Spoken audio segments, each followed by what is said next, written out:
Well, good morning, ladies and gentlemen. It is Wednesday, the 8th of July. It's day 8, and what a beautiful day it is outside. And I have to say, friends, I have a big weight off my mind today. Trudy Woolsey, Staffordstown Road, gave me a great haircut yesterday. And Trudy, I am so obliged to you for being able to do that for me. So thank you so much indeed. And a great little setup that you have down there at the house. Just wonderful. Thank you again. We're looking at Daniel here today under the title in your little book of Odd One Out. And well, it would just seem that there's no talking to some people. You know, there's people like that, and we all know people like that. You can tell them nothing. But Daniel in this previous chapter has just told the king all about his dreams.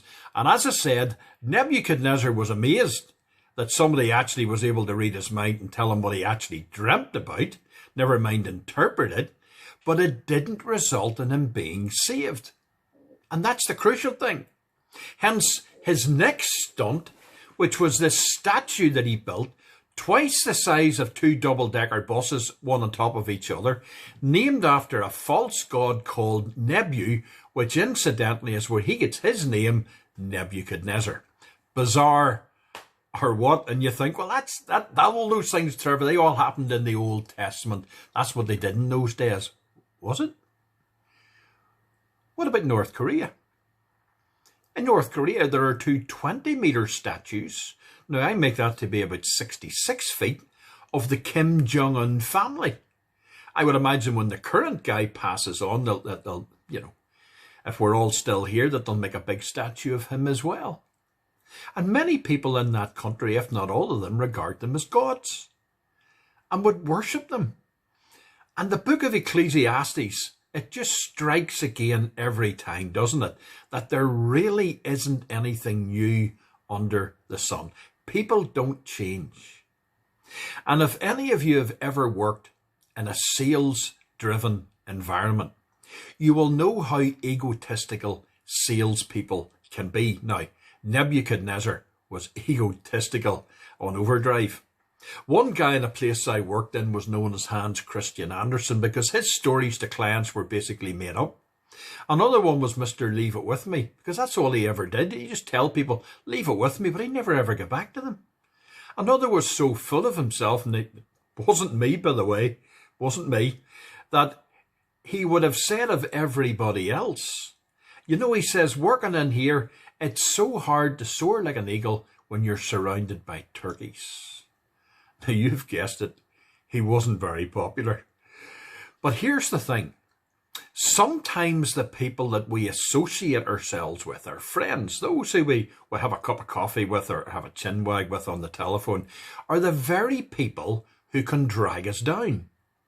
Conformity, being in the team, acting as one, don't be the odd one out. It's very lonely being out in a limb, isn't it? We've all heard it. And that's particularly true when you're trying to do good and they're not. When you're trying to be pure and you're trying to be good and they're not. When you're trying to honour God and they're most definitely not.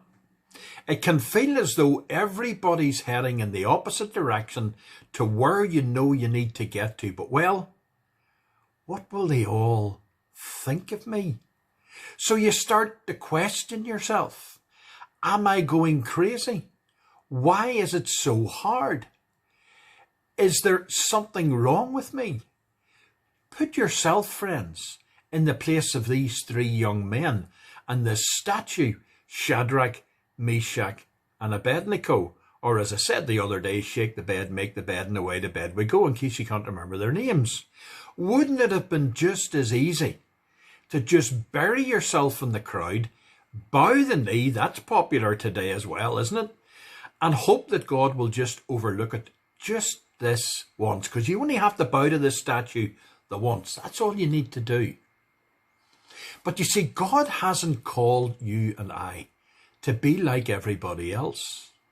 He's called us to be different, to be pure, to be holy, to live our life for him, to sacrifice our lives for other people. In a world that's growing more and more and more self-absorbed by the minute, it feels like at times that we are swimming against the tide, and the current is just getting stronger and stronger as the days go by. Do you ever feel that way? And if the truth is known, it's darned hard swimming against the tide all the time. But we know this, don't we? Isn't following Jesus all about swimming against the tide? Following Jesus in today's society is certainly being different, countercultural. And if you've been doing that for a while, following Jesus, going against the tide of popular opinion, maybe, just maybe, you're a bit weary today. Maybe you're a bit tired today. It's okay to admit it, by the way. I have to tell you, I'm weary. That's why I'm taking next week off, the first break in 7 months. Maybe in your situation, it's the kids, or the business, or the family, or money, or sickness, or loneliness. You're just about ready to turn back again and go with the flow and to pot with it. Well, look, here's a word of encouragement for you today. 1 Thessalonians 3:13 says this: May he strengthen your hearts. May God strengthen your hearts so that you will be blameless and holy in the presence of our God and Father when our Lord Jesus comes with all his holy ones. That's a great verse. You see, one day, friends, Jesus is coming back. And on that day, we really want to be found holy and without fault. God knows that some days are duvet days. He knows that. When we just don't want to get out of bed. When we just feel like giving up. And, we're still going to have those days. That's why he's brought us his word. And we can have his word every day. We can read it. And through his word, by his Spirit, he will strengthen our desire to do what is right. He will breathe a new life into us, a new spirit into our weary hearts, and he will give us a new vision of where our life is headed. But we've got to put our life in his hands in order to do that. And all of this is all heading towards what? Eternity with him. Today, like these three men, it's not the day for giving up. It's not the day for bowing the knee to statues or anything else. It's a day to keep going for Jesus. Keep your eyes, my friends, on the prize, and it will be worth it. And the Lord bless you real good this lovely Wednesday morning.